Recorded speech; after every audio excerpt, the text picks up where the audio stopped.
In the latest 2 episodes of Family Guy, Ernie is back from the dead with some serious beef with Peter, and a very tall Stewie and Brian find themselves on dates with a pair of models, one of who is voiced by Sydney Sweeney. In this video, I'll be breaking down the newest episodes to see what worked, what didn't, and everything in between. Starting with episode 10, titled A Few More Ways to Die in the West, which is clearly a reference to Seth MacFarlane's film A Million Ways to Die in the West, a movie that was a box office flop and pretty negatively received. But you know what? I kinda liked it. I know it's not great, but there were some really funny moments there. So the first minute of this episode is freaking hilarious, packed with non-stop wordplay. Peter walks in with a new perm after mistaking the salon for a saloon. And when Ernie reveals his poker hand, Peter remarks that Flush can't handle his 4 deuces, which leads Ernie into saying this line. Something doesn't smell right about that hand. Your cards neither. By the way, this is the second time we've seen the giant chicken since Meg killed him in season 23. And that death was so bloody and over the top that a lot of people assumed that we'd just never see him again. And so far, that's kind of been the case because he only showed up in the non-canon Lord of the Rings parody and this episode. So it will be interesting to see whether or not they'll bring him back into the main series or keep him limited to these special episodes. Anyway, feeling that he's getting clucked over, Ernie confronts Peter, which leads to this great title sequence. It gives this episode this epic feel that sets itself apart from a typical episode. And one detail I really liked is how the credits are worked into the scene, with the crew's actual likenesses. Like they show up on wanted posters, Dominic Bianchi gets thrown out of a window, and composer Walter Murphy is playing the piano. So Peter is called Quiet Burp here, Quagmire is Buffalo Bill, and Cleveland is Django. And funnily enough, Django actually appears in a post-credit scene in A Million Ways to Die in the West. So technically both of these films exist in the same universe, along with Back to the Future Part 3. Great Scott! But anyway, I'm getting sidetracked. The guys are tasked with guarding Carter's gold on a train, but they suck at their job because a mysterious masked rider steals it. No biggie here, but did you need that money for anything? Promised a $5,000 bounty if they catch the robber, the guys follow the trail down to a town called Golden Stream. But to get there, they first have to pass through Indian territory. When they set up for camp that night, Joe warned them to look out for snakes, because if you get bit, the poison will have to be sucked out. And I did chuckle when Peter immediately went to wag his ding-dong about.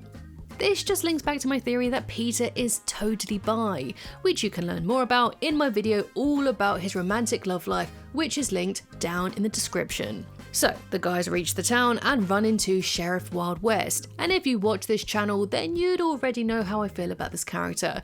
His dull, monotone voice never fails to make me start tuning out. But thankfully, despite literally having West in the title, he doesn't appear too much. Although he does have a monologue at the end of this episode. He also monologues in the following episode too. In fact, I do think they overuse him a lot in episodes now, even when he doesn't appear on screen, but that's just my opinion.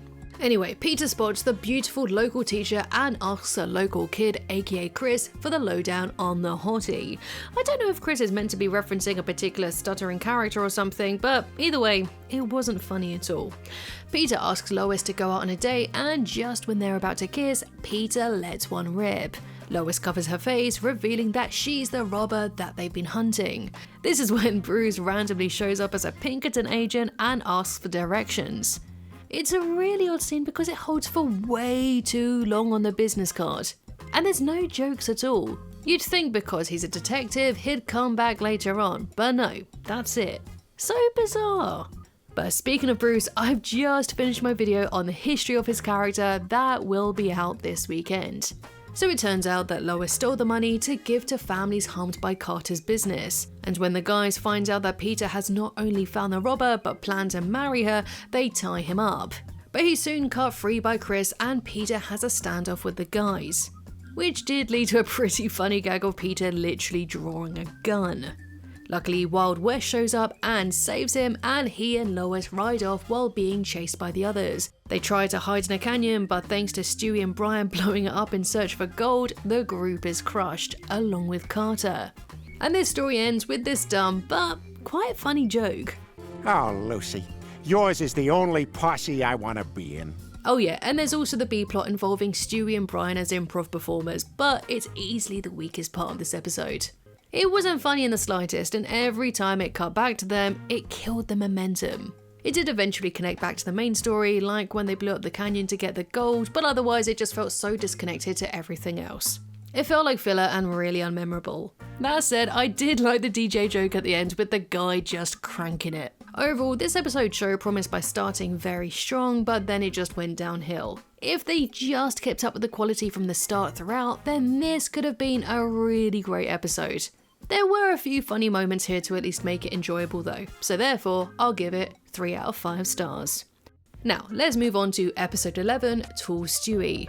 So it opens with the family going to church and Peter is squeezed into a suit that is way too tight for him. He's pissed that he has to dress all fancy while other people get to rock their cool Undertaker jumpers. And I get it, I love wearing my Undertaker top too. Who else here is watching WrestleMania this weekend?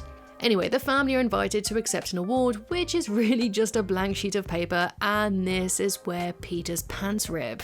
So the priest has to tape his ass up, which leads to this pretty funny joke. Do you know how unusual it is for a priest to tape one of those shut? Naturally, with Peter showing his rear end to the church, Lois isn't happy, which is understandable, but what isn't is calling him embarrassing, overweight, and that no other woman would ever find him attractive. Which is very, very harsh. After that verbal beatdown, Peter naturally starts feeling unattractive, so he goes to the guys for some advice. Joe suggests that he makes a profile on a dating app so he can match with other women, just to prove to himself that he's still got it. And that leads to this cutaway where Peter's on his deathbed still bragging about matching with a Latina. By the way, I love how in the future Chris basically just ends up looking like Buffalo Bill from Silence of the Lambs. And that has to be intentional, right? Especially since Seth Green based his voice on that character. And is it just me, or has Chris's voice gotten way deeper recently? Well, I think I'll go kill some people in the woods just in case. Anyway, Peter sets up his dating profile and it totally sucks. Like, the most interesting part about it is that he once met Steven Tyler, but at least Joe found it fascinating. And Joe loves the story so much that he ends up taking it for himself. Can I tell that story like it's my own? No. So the guys step in to help Peter improve his profile and take some better photos. You know, the usual stuff like the very vague political shots and wearing a wetsuit to look outdoorsy. And Peter struggling with a wetsuit is so me. I once bought one, I then tried it on, and then I realised that I don't really want to swim in the freezing cold water in England, so I never wore it again. But even with all the new photos, Peter still isn't getting any matches, so to test if the app is even working, he messages Quagmire, which is pretty funny, although they kind of ruin the joke by over-explaining it. Ah, Peter, it's me! And the message just said test! As Peter continues swiping through, he comes across Lois's profile, and believing that she's cheating on him, Peter confronts her with some very vague questions. Which way do you swipe? Back to front? Oh boy. And although Meg's appearance is super brief, she still makes the most of it. Go back to your room, you're done for the day. Deuces! To catch Lois out, Peter sets up a fake profile using a photo of the kid's bus driver, and when Lois takes the bait, they arrange a date. Oh yeah, and Meg is there too. We said you're done. Get out of Quagmire's house. Deuces. New catchphrase. So Peter shows up at the restaurant to surprise her, but Lois isn't even slightly shocked because she already knew it was Peter. It turns out the reason why Lois is on the app isn't to cheat, but like Peter, she's just trying to feel better about herself. And yeah, alright Lois, sure, I'll believe that if we hadn't already seen you cheat multiple times.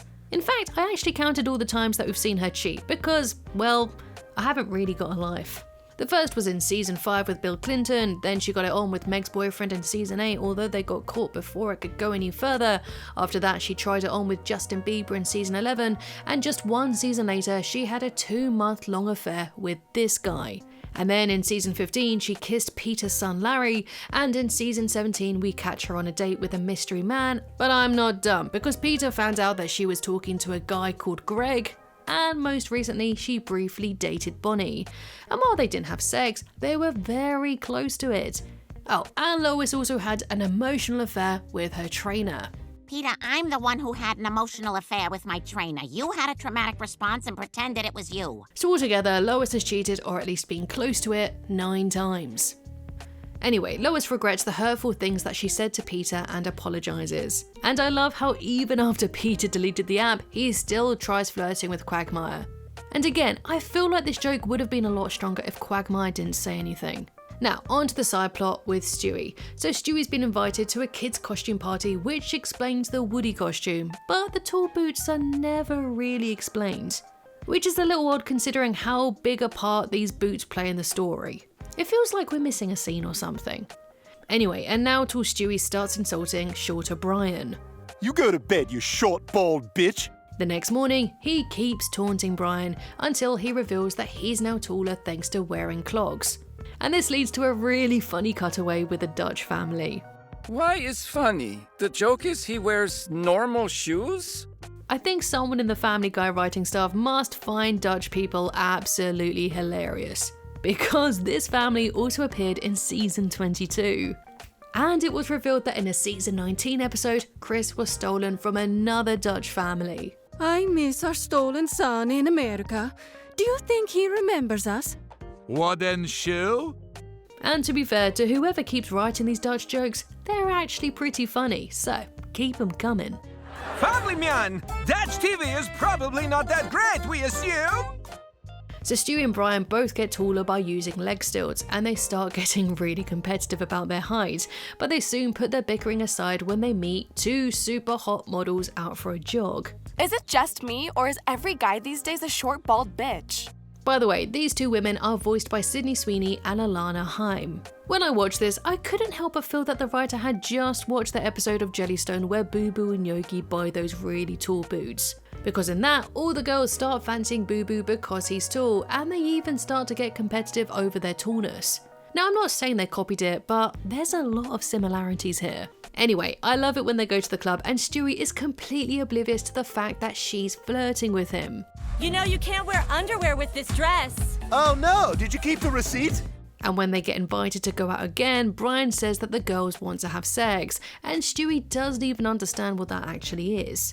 The two meet up with the girls at the beach, but first they want to go for a run. But when Stewie trips up and falls into the sea, Brian has to choose between the hot girls or saving his friend. And in a decision that takes him way too long, he eventually saves Stewie. Of course, their ruse is now ruined, which leads to this great joke. You're not also a baby and a dog on stilts, are you? We then learn the reason why Brian is so hung up on his height is because he knows Stewie will eventually outgrow him, not just physically, but as a friend too. That resolution does feel a little half-baked, but it did at least lead to the best joke in the episode. Looks like our dates have already moved on. Overall, this wasn't exactly a standout episode, but I still had a lot of fun with it. It did exactly what I want from a Family Guy episode. It made me laugh a good number of times. Therefore, I'm giving it 4 out of 5 stars. But what did you think of these two episodes? Do you love them? Do you hate them? Share your thoughts down in the comments below.